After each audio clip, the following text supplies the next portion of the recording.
I think we are still a ways away from understanding a certain level of tone, humor, sarcasm, etc. There's never a better time to be a world-class copywriter, because you will stand out head and shoulders above the rest. And to be witty, to be humorous, among others, just educating in the right tone, explaining something in a really succinct way. I mean, that's a great skill in life, but ChatGPT or your LLMs, they're not there. But they're going to they're amplifiers. If you're really good, they're going to make you really good. But if you're bad, it's going to amplify that.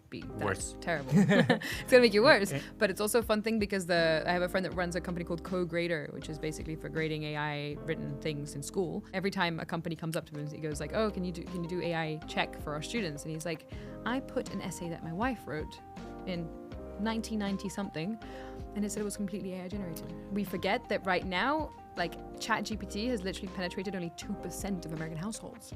So us on LinkedIn, working with tech companies, we're in a tiny bubble, can identify those things. But the vast majority of the population, and even tell you a lot of people on LinkedIn that are working at massive companies that do not have, access to be using AI because it hasn't been allowed in the companies, they can't see it yet. Spot on. It's such a beautiful way of putting it. I get frustrated when I see content doing so well, getting such great content, because I'm like, that's just terrible writing, or they've clearly given it no thought, or something along those lines, because we spend so much time putting so much care and attention into the work we do.